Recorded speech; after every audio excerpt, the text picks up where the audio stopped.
Going live. Trouble.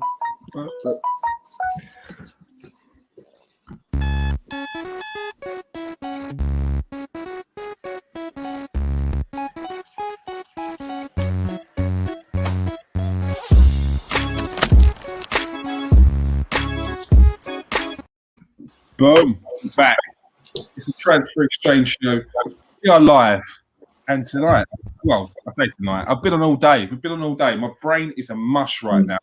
But we've got Jamie Brown from The Last Word on Spurs. How you doing, Jamie? Yeah, very well. Yeah, I'll say as a Spurs fan, I'm doing well. But results aside, yeah, I am doing okay. Yeah, it's been a very difficult time to be a Spurs fan right now. Yeah, do you know what? It's just one of them seasons, isn't it? Look, we had Chelsea sitting at the top of the league for a little while. Their manager gets sacked. Tottenham were sitting at the top of the league. They've dropped down the league. Man United were sitting top, and Liverpool were looking like they were couldn't even buy a win, struggling against teams they shouldn't be. And now they're looking like a decent team. And then out of nowhere, Man City, who were apparently haven't even done badly all season. It's just the fact they've had to catch up on games, absolutely smashing it. So it's just one of them seasons, and it's not over by any pass. There's going to be plenty more happening. Top four, wherever it is. So it's going to be an interesting season. But the last time we spoke, Spurs were looking good. Started well, and there was talk of maybe a title challenger. And it wasn't over the top either, because after that, I literally had friends ringing me up every other day saying, "Kids, we should have got Mourinho. See, I told you. I'm like, just calm down. No, kids, I told you." And this went on for months. Kids, I told you, Mourinho is going to do it. And it's just started to drift off. What's the reasons? What were you putting the reasons behind it? It just feels very toxic at the moment. It has become very toxic in the dressing room at the moment. You look at the situation with Dele Alli, it doesn't look very good at all. I think if Daniel Levy was really serious about backing José Mourinho, he would have got the player out of the dressing room. I go on Twitter and I see Dele Alli's recent likes, and he's liking tweets saying that he should be back in the team. And I really like Dele Alli, and I really want him to succeed at Spurs. But if you want, if you want José Mourinho to succeed, you need to be getting the players out that he wants out the club, because they're now going to be in the dressing room, and it's not going to make for a good environment. And you see the same with Gareth Bale. I think the way that he's kind of treated him in the media in terms of kind of calling him out a lot, that's not helped him at all. I think the way that he's kind of using Vinicius, yesterday was the exact reason why we brought in a player like Carlos Vinicius. And yet, we hardly, I think we had one shot in the first half, and then you finally bring him on at half time. So, there's lots of little situations that are kind of going on in the dressing room that just aren't helping at the moment. And I think that's definitely a big thing. Mourinho always has been known for having a certain way of management, and at the start, part of our conversations that we had were: is his style of management going to rub people up the wrong way? And if so, it does. Maybe they shouldn't be at the club, because this is your manager, and he has to get his way at the end of the day. He has to. If you want to go the Mourinho philosophy, you have to get the players out. What has happened since this could potentially shake the apple tree and see what falls out, to the apples are still hanging around there and they're starting to get a bit rotten. Like, why haven't they got rid of these players? I know it's frustrating, and look, the Dele Alli situation obviously wasn't resolved. I think we wanted a replacement for him, but given the homegrown situation at Spurs, where we hadn't quite filled the quota, we needed to bring in someone who was going to be able to come in and who was homegrown basically, and that was very difficult to find in this market. So obviously Danny Rose, I think, is another one, but he's the guy that seems to be absolutely adamant he wants to see out his contract at Spurs. You've got Paulo Gazzaniga, who doesn't play at all. And he has moved to, I think he was linked with a move to La Liga today, and it just broke down. So it's just a case we haven't just been able to get these deals over the line, and you've got so many players in that squad. And we saw it even under Mauricio Pochettino. He spoke about a painful rebuild. And, yes, we brought in a lot of very good players over the summer, but what we haven't done is we haven't moved players on. And I think there's too many egos still in their dressing room. I think it's still too toxic. And, it really desperately needs for us to start really moving players on. I think that's a big factor. With Dele Alli, Jamie, Yes. I mean, he hasn't been playing for Tottenham, so I don't really see why they've not let him go. It's not like he's been playing every week. It's not like he's been on the bench. It's not like he's been games. It seems he's been coming on. Yeah. So I mean, I heard Jose say that. Well, for him to go, we've got to get replacement. Otherwise, he don't go. Well, it just seems like he's holding back the boy's career. What do you think? No, I totally agree. I think, firstly, it's unfair on Dele Alli. I mean, I can't see José Mourinho bringing him back into the fold. It would really surprise me. And his shot of going to the Euros just looks non-existent at the moment. And that's totally unfair on him. Yeah. So in that respect, I think it's very unfair. I think we wanted a replacement in because you look Giovanni Lo Celso. Obviously, he was kind of a similar player to Dele Alli in terms of where they play on the pitch. He's out for at least another month, and he's kind of been picking up injuries over the course of the season. So we haven't been able to rely on him. So I think it's just a case we didn't want to leave ourselves short. Now, I know he hasn't been playing either, Dele Alli, so you could say he's not been an option. But I still think, that we want to get another body in. We wanted another body in the door, just anyone that Mourinho maybe might even fancy to play. Yeah, I think it's unfair on Dele Alli. I think that it's unfair on José Mourinho as well, because you've now, as I said, you've got a player in that dressing room that was desperate to leave the club, that was desperate to go to PSG, doesn't have a very good relationship with the manager, and I just think that that's never a good thing. And I know, obviously, maybe Spurs were looking at it long term and thinking we don't want to lose a talent like Dele Alli, but I think, given if you want Mourinho to succeed and you're adamant that Mourinho is the man that you want, then you've got to make the decisions that he wants, and he obviously wanted him out. So it's a strange one, and we'll have to wait and see how it kind of unfolds. Yeah. It is. It's a very strange situation, and as you were saying, there it's the Euros. I know it's not really José Mourinho's job to worry about a player going to the Euros. It's his first fault is the club, but that's got to be a kick in the stomach for Dele Alli to know. Essentially, you're going to have to base you going to the Euros on everyone else's bad form, and that's no way to get into the Euros. I mean, you're going to have to hope that a player gets injured, or they've not been on form, or hope that you might be able to string a few games towards the end of the season just to show the manager what you can do. It's pretty bleak for him in the England team, a position that he wasn't really looking good for him as it is. Apart from the toxicity, what is it on the pitch that's not happening? It's just the kind of, I mean, look, we've seen every club José Mourinho's been to. He is kind of a guy who sets up his teams in a more defensive manner, and I think that we've continued to rely on our greatest weakness, which is the defence, and that in turn invites pressure onto us. For me, a lot of the centre backs aren't good enough for Spurs. I think Eric Dyer is a bizarre one that he keeps persisting with. I don't think he's good enough. He's made a number of mistakes this season. I think Toby Alderweireld is not quite the same player that he once was. Obviously, Joe Rodon, I think, is a big potential, but he's got errors in him. And then, Serge Aurier, and a guy that obviously isn't quite good enough defensively. Ben Davies, not quite good enough defensively. So, because we're setting up to kind of rely on the defence, we're setting up with our greatest weakness. And I think that's put so much pressure on them, and it kind of leads to more mistakes happening. And a big thing this season that we've noticed, we've conceded a lot of set pieces.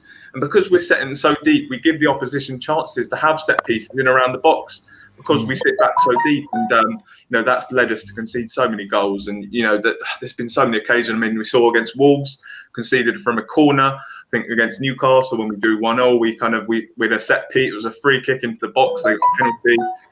And there's just plenty of other, I mean, even off the top of my head, there's just so many to think of. And so I think just our negative approach and the kind of the not willing to change is really costing us.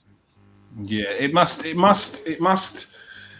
Okay, when you're winning, the pragmatism, the sitting deep, the winning, the grinding out results, and getting your goals and sitting in and keeping the clean sheet.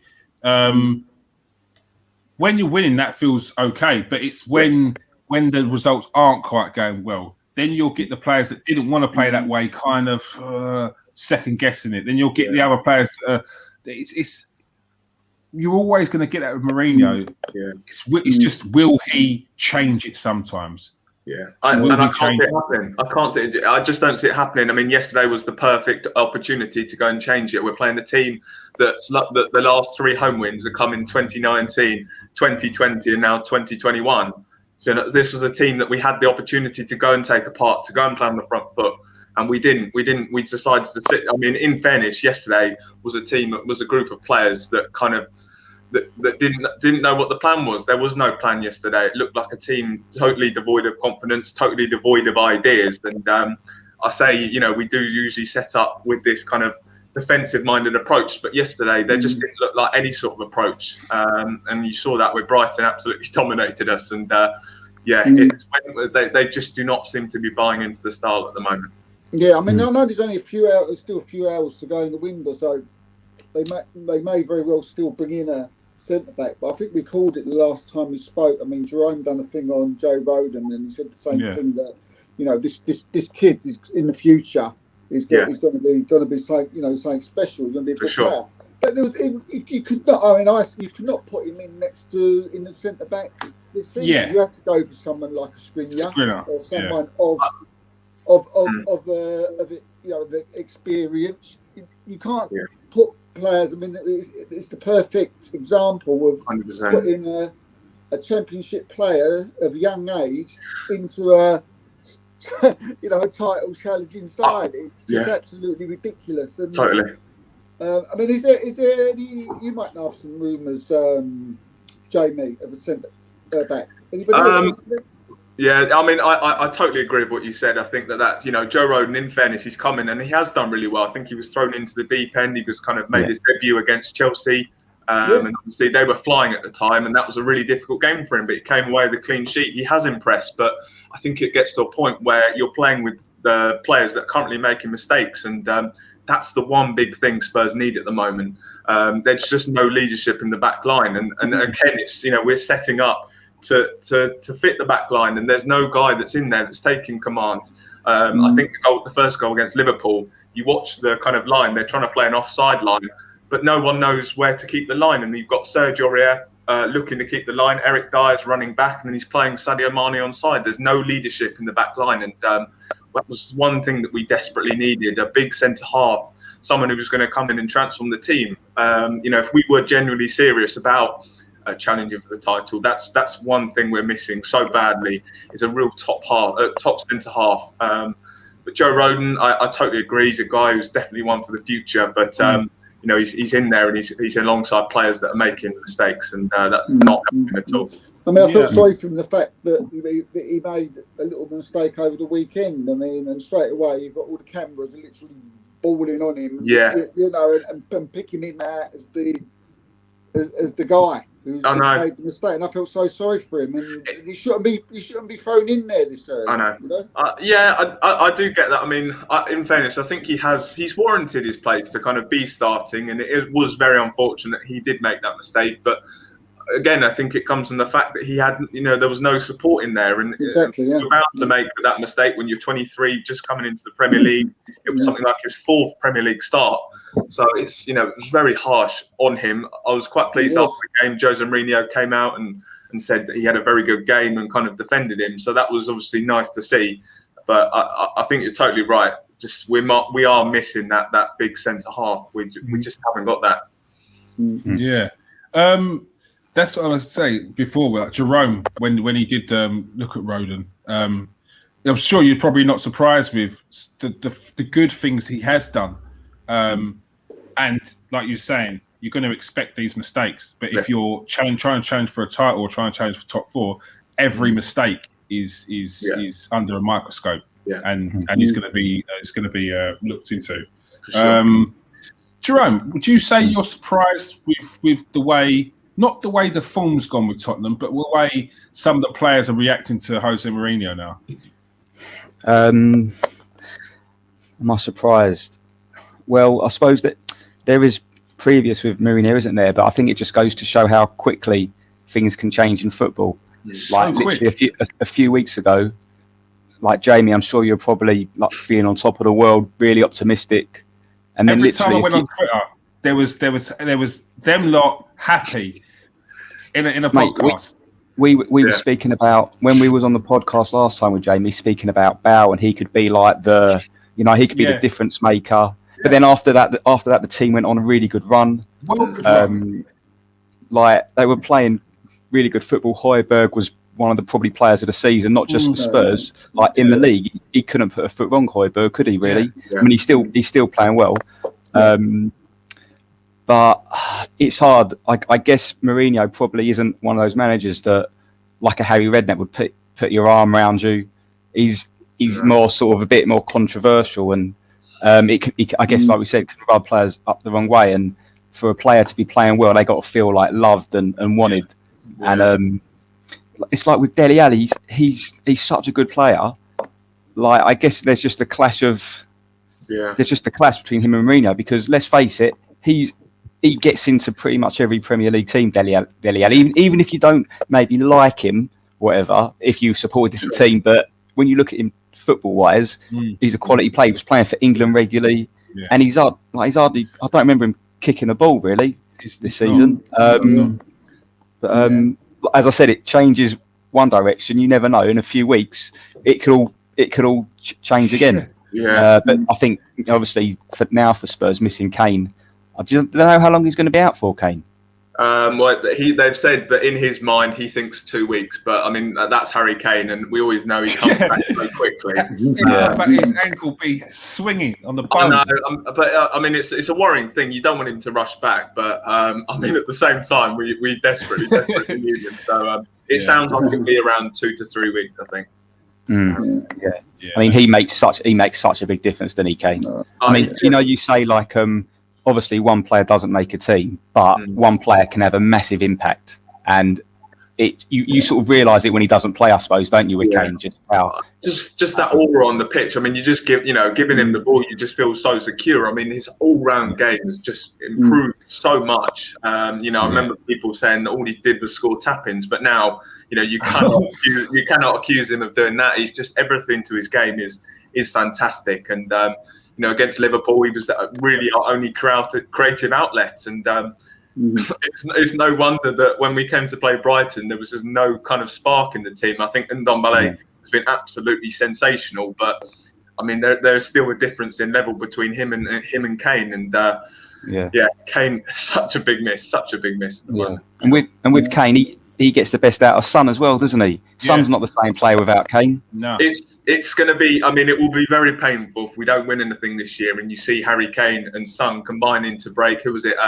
Alan Shearer and Chris Sutton's record for most goals combined in one season. To think that obviously they won a Premier League title together, it would be very, very painful. Drogba and Lampard, same again. There you go. Premier League title of that partnership scoring, and that's the thing. Partnerships will win your leagues. But so will defences. And with those two teams that we've spoken about, well, not so much Blackburn, but definitely Chelsea, that team was won on its defence. I just say a big factor on that is, you look at Chelsea's defence, and they had a set defence all the time. They always had, was it John Terry and maybe Carvalho always playing? With Spurs, we keep chopping and changing. There's no kind of definitive at the moment. There's nothing to build off. We saw it was against Liverpool. We had Eric Dyer, Ben Davies, and Joe Rodon starting. Then we had Sanchez and Alderweireld and Rodon starting against Brighton, and it just keeps chopping and changing. There's no kind of continuity in the team, and I think that's another big factor as well that's just costing us. Do you think? Are you frustrated that we've been speaking now for 22 minutes and we haven't spoke about Gareth Bale? Because I am. I'm a big fan. Because I'm a massive fan of him. I think you knew that from the last time. I was hoping I was going to see the great Gareth Bale again. But is it a frustrating thing for you? Oh, I mean, absolutely. I mean, I have to admit, at the start of the season, I was very, very excited for it. I went out and paid over 100 quid on a Gareth Bale t-shirt. Don't worry, we've got one of them in our team. It's been sat at the back of my drawer for a long time now. It's gutting. It's absolutely gutting, you know. And again, I just think that he was a guy that came in. He's not played a lot of football over the last couple of years, and he desperately is short of confidence. I think that when you haven't played and you're not at the same level that you once were, then, you know, when you're playing, you don't have that confidence to kind of make the same runs that you used to. Obviously, injuries as well would have played a factor in that. He's not going to make the bursting runs forward, and we just haven't seen that. And I think that Mourinho coming out and treating him maybe the way that he has done in the media, I don't think that's helped. And it's gutting to see the way that Gareth Bale's kind of turned out this season. And against Brighton, I said this is his moment. If he doesn't do it tonight, he's obviously, with Harry Kane out the team, this is his moment to step up. And I think when he came off, he looked absolutely kind of delighted that he was finally off the pitch, which was a real shame. Yeah, that is a massive shame because, as we said previously in the last pod, we're not expecting Gareth Bale to hit the ground running when he comes to the Premiership.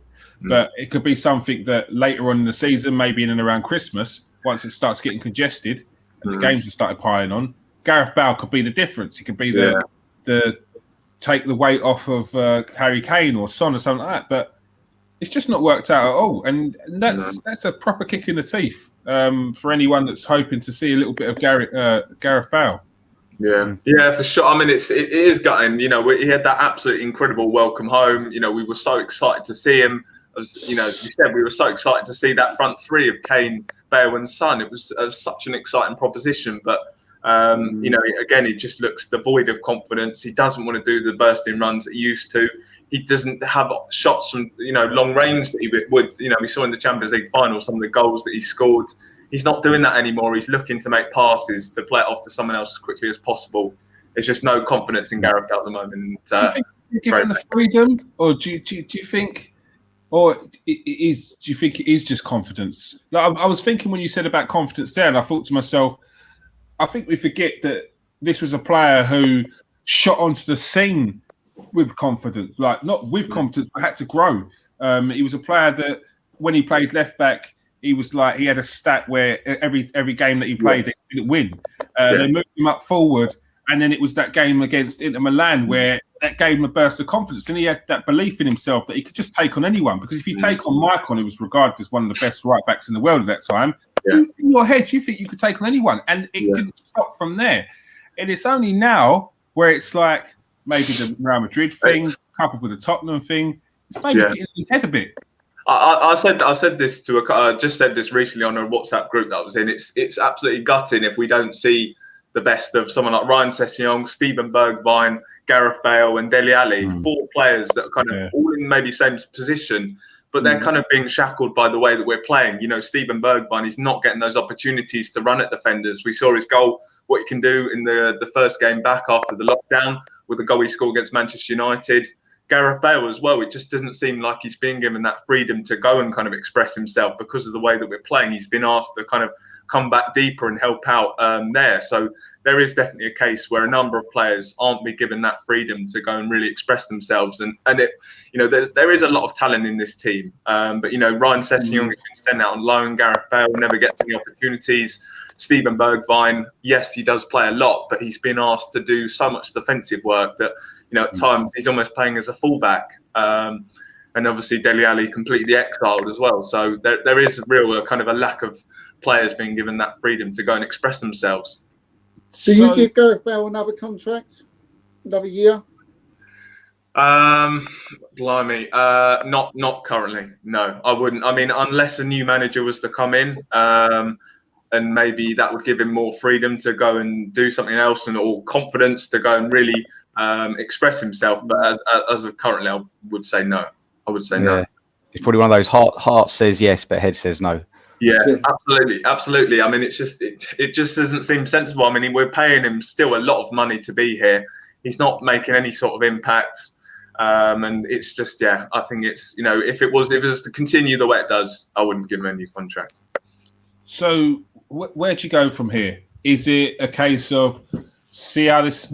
Let's start with this one. What would you regard as an acceptable season? What's your aim for the season? I still think, look, this squad's good enough to get into the top 4 for sure. I was thinking about it this morning. You know, you look at some of the players that we have in this squad: Ndombele, Pierre-Emile Højbjerg, I said Steven Bergwijn, Harry Kane, Heung-min Son. Sergio Reguilon. There's so much talent in this squad, and you do feel as though it should be good enough to get into that top 4. So I feel as though we do have to get back into that top 4. That has to be kind of a minimum in the Premier League. I'd be very disappointed if we weren't to do that. I mean, currently, it wouldn't surprise me if we didn't do that. But the other big thing as well has got to be we've got to win a trophy. That was the reason that José Mourinho was brought into the football club to finally deliver that trophy. I think that the owners were absolutely fed up of not winning anything at this club, and they've got the stadium in place. They've got fantastic training facilities as well. All the infrastructure's in place there for them to go and succeed. They were just missing. They'd obviously got great playing squad as well. They were just missing that real top manager, and they finally got it in Mourinho. And he was brought in to deliver trophies. So, I mean, for me, I'd love to win the Europa League. That'd be a fantastic competition to win. But any sort of trophy, we have to win this season. Will he be gone, Mourinho, if you don't win a trophy? Yeah, I think so. I mean, obviously, it would depend on top 4. I think if we were to get into the top 4, I think for the owners, and to be fair, for any owners, the minimum requirement of the top 6 clubs would be to finish in the top 4. So if he was to finish in the top 4 and not win a trophy, I think he'd still be here. But if he was to do neither, I think he's got to go, because I mean, it's draining watching Spurs at the moment. I'm not looking forward at all to watching. It's difficult because under Mourinho, I think when it's going well, it's very entertaining in terms of maybe not quite the style still, but the way he is at press conference. The way he kind of his aura, it's very entertaining. But when it's not going well, it's the word. It's soul destroying. Yesterday, I'm honestly, I'm sat there and I'm just like, I can't keep doing this. Can't keep doing this to myself. How do you think we feel? Everyone knows what it is. It reminds me of. I know I've got loads of friends who are Man United fans. It reminds me of exactly what they were like. When it's winning, it's okay. It's all right. We lifted the European Cup. We got into the Champions League. We were terrible before that. It was horrible under Van Gaal. Yeah. When we weren't winning, oh my word, it was the worst. And it's exactly what you just said there. It is. I can understand that. It's just horrible. It's horrible. And then the thought, when I'm having to do podcasts straight after the game and stuff, I've got to talk about this. And I've got to talk about us having 2 or 3 shots against Brighton. Oh yeah. Not the best. Not the best. Why do you think we don't do an after-game podcast? It's too stressful. We'll end up hating each other. Last one on Harry Kane.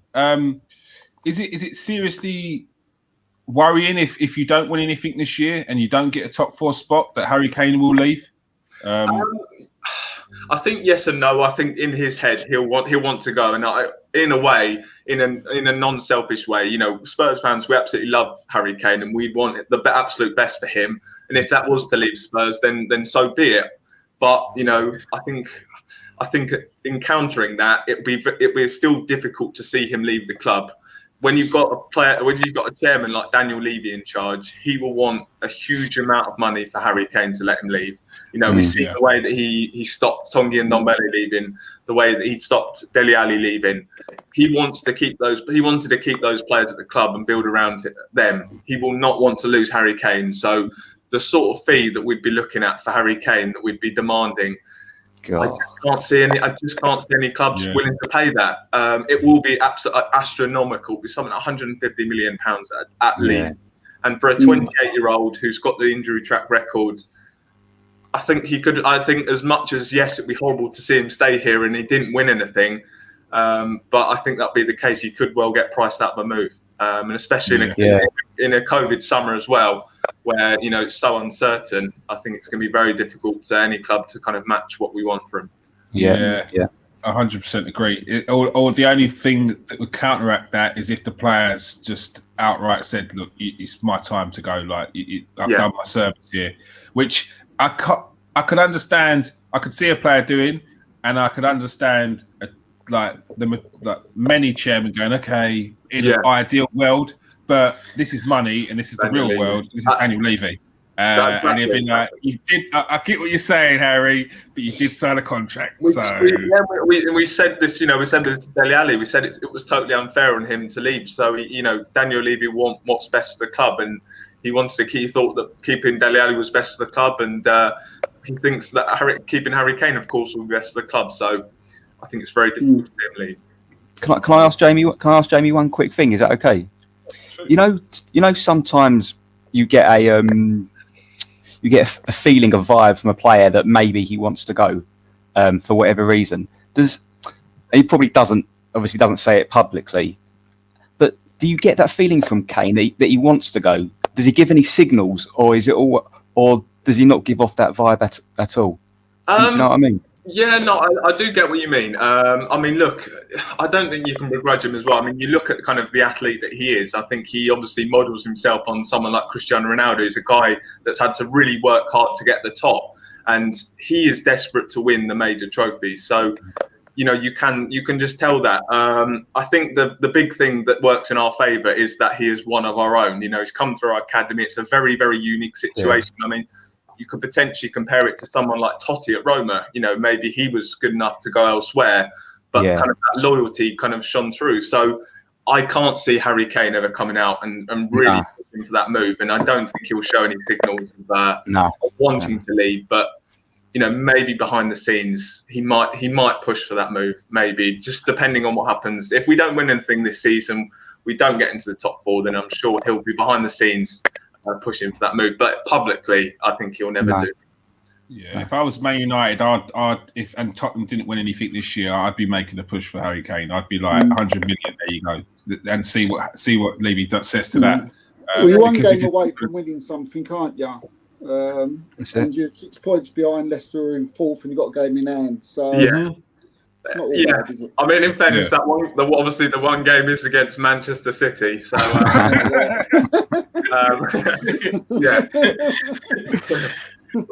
worth to see. Well, we did see Aston Villa smash Liverpool this season, so you never know. You never know. I like that. Right. Thank you very much, Jamie. As always, a pleasure. Welcome on any time. Thank you very much for joining us. No, my pleasure, of course, and always good fun. All right, cheers, Jamie. Later. Thank you. All right. We are about to jump on with Tom King of Newport County. Is he there? Is he? No, he's not. We have to jump out and jump back in, I think. So we'll catch you in 2 seconds, people. Have you sent the link then? Have you got a link? I'll send the link now. All right, in a bit. Bye.